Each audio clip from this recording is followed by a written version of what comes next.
All right, we got our fixture plate ready to go onto the manifold. That's it right there, finished. And this is the face mill we're going to use over on the K&T. This is designed for aluminum, those particular inserts. XP&T. We'll put this on this tool holder here. But what I'm doing, I'm just testing my setup. And what I'm doing is I'm verifying that the two machine places on the bottom there are actually parallel to this face right here. You know, so we didn't want to set it in there and it be cocked one way or the other. So we got our indicator set up. I'm going to go ahead and rapid it down. Now you can see that, you know, we've got a little bit of movement there on the needle, but that's telling us that this face is parallel to the bottom. I've got it sitting on right on the ends where it was machined from the factory. We got it at an angle because we got a machined area there and a little swirly area right through there that the manifold is sitting on. Okay, so now that I know this is parallel, I'll go ahead and finish getting it clamped. We'll put us a toe clamp, say like right here. We'll give us another toe clamp somewhere over here to hold it down, and then we're going to have to get this face right here square to the y-axis so that we can run our face mill, our end mill across this and do a side cut. We'll side cut this, and then we'll just make a little deck cut across there. So I want to start with getting this indicated straight in line with the y-axis because we want to do our side mill here. So a lot of this area right in here is you know, nice and straight and in a good plane. It's this area out here that drops off. So what we're going to use is this 1-2-3 block, just a precision ground block, and a 5/16 bolt, and we'll bolt it on right here and let the block just pull up flat where it pulls up at here. So it'll pull up mostly on this back section, and we're going to machine our face that we're going to cut in line parallel with the face of this block right there. So I can see a little gap over here on this side. We'll bring an indicator over here and we'll run it right across the top and then bump this thing around until this is running in line with the axis. I'm using my big boy Noga for this one here so that I got enough reach to get in here. It is so big, it's actually sometimes a little awkward to get in position.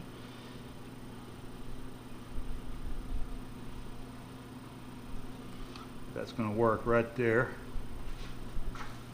It looks like my eyeballs say that it's level there. I'll bring you in a little closer so you can see what it looks like as we indicated. I'm just going to put it on 0 right there. A lot closer than I thought we were going to be. So we're out 6 thousandths. All right, I need to get my soft blow and we'll bump it over here on this side. This would be a great job for the lead knocker that Chuck Gauss made for me.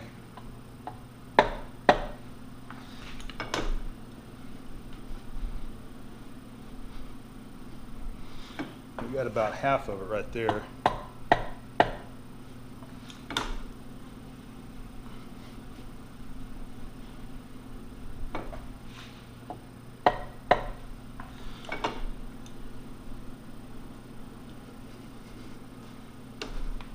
Not bad, we got about 1 thousandths. Give it another taparoo.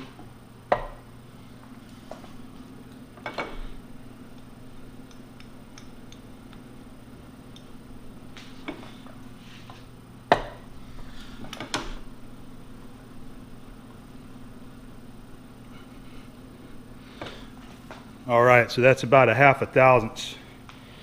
We're going to leave it. Check that again. Yeah, it's about 1/2 thousandths out right there. So we are going to get her clamped down. Make sure it will pull down tight on our clamps right here.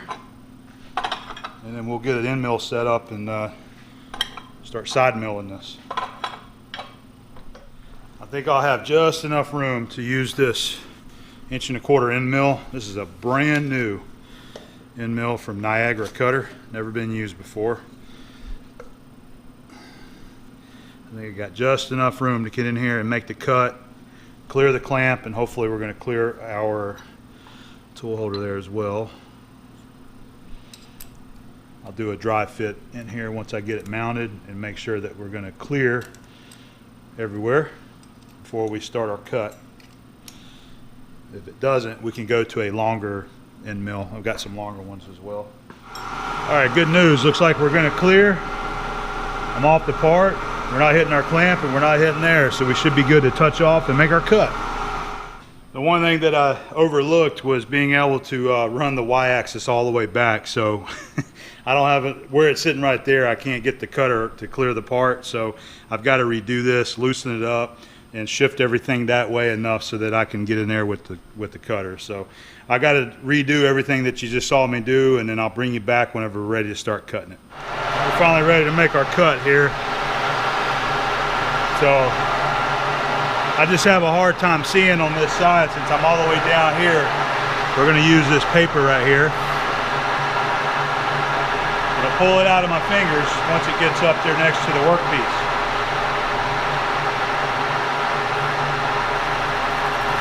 Just like that. So we know we should be at least 1 or 2 thousandths away from that edge.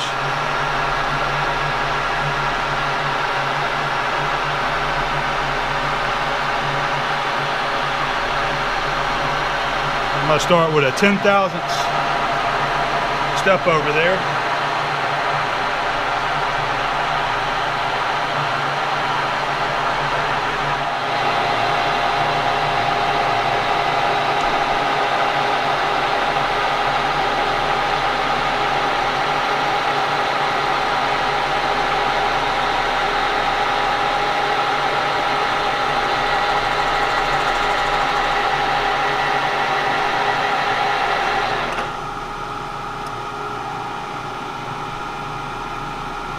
So you can definitely see where it's low now.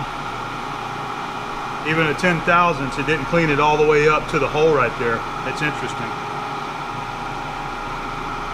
Finish is super smooth though. Doing good. Let's go in for cut number 2. And I could probably just climb cut this if I wanted. We're going to take another 10.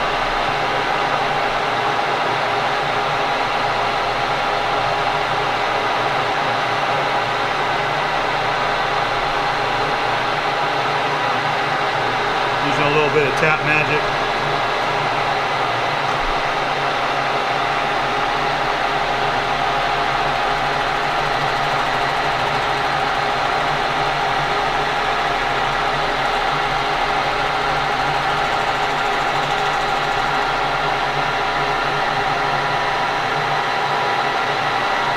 Still don't have it. That's 10. That's 20 total. Let's take 5 across there and see what it does.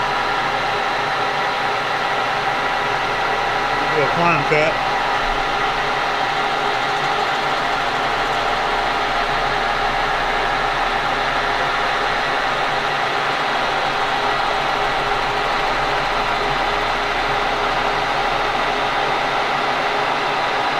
think we about got it that time. Just a little bit more.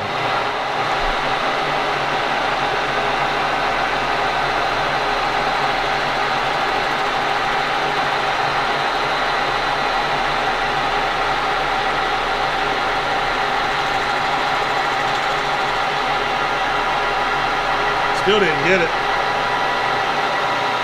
We got a little bit on this edge. We'll take another 5.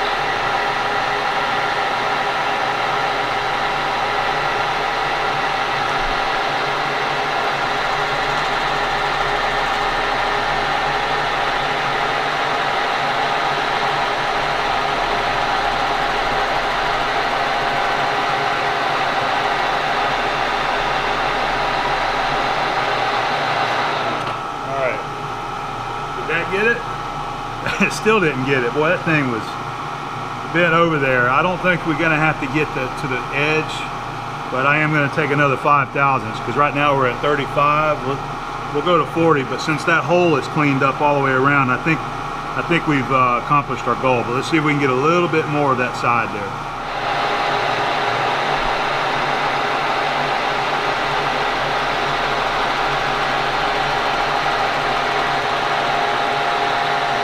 about there.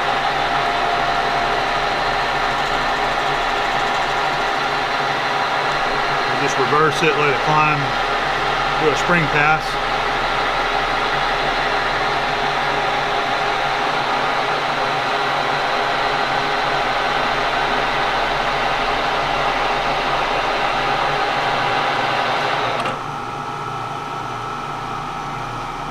All right, I think we're gonna leave it right there. There's just one little tiny bit that it didn't get, but I don't think that's gonna affect the sealing.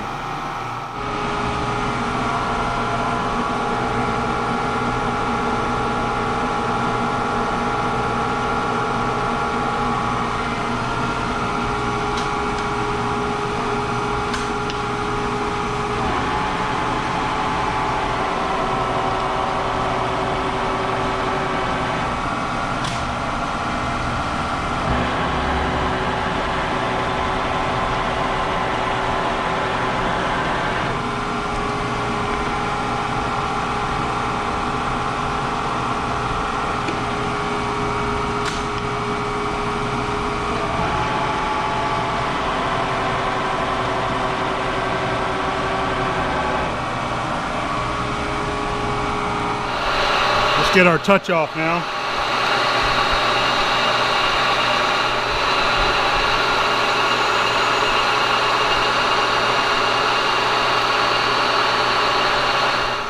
We're gonna try taking 5/1000ths off of this and see if it cleans it up. Got a little bit of the Tap Magic for aluminum on there to kind of help the surface quality. So let's roll.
I think we did it good. I think we got her cleaned up.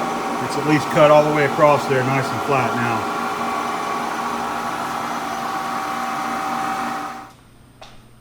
We got a good cut on the face there, so we're done with the mill. I'm just going to do a little cleanup here. I love this portable vacuum from DeWalt.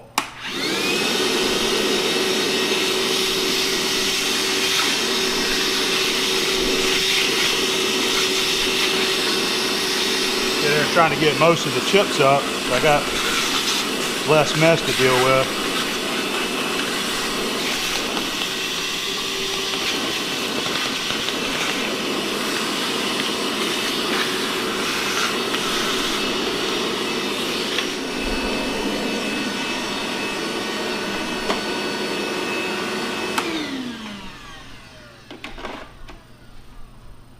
All right, well, things are looking good. That looks good. That other one looks good. So I'm going to go ahead and pull it out of the mill here, and I'm going to wash it real good. Take it back there to the smart washer and give it a bath, let it dry, and then we will start setting it up. We got to go to the shaper from here. That's what I'm going to do. We're going to go to the shaper to make use of our universal table. Get that thing bolted down, and then we'll be able to indicate these sides in for a nice even cut on them. So we will see you down at the shaper. This has got to be one of the main one of the most uses that I use this smart washer for is just washing parts that I've machined that's got cutting oil and chips all over it. I love, man, this stuff just rinses it right on off there. I don't actually like the smell of that Tap Magic for aluminum. It's just got sort of a funky smell to it, and this cuts it right on off there, and it washes all the chips out of there as well. But it's just a nice thing to do in between your machining when you want to clean it up so that you got clean surfaces to deal with. You don't have a bunch of millions of little tiny chips in there that's falling in the way and getting on your clean surfaces there. So I do this almost daily. I'm washing parts off just so I can go to the next phase here. That's all it takes.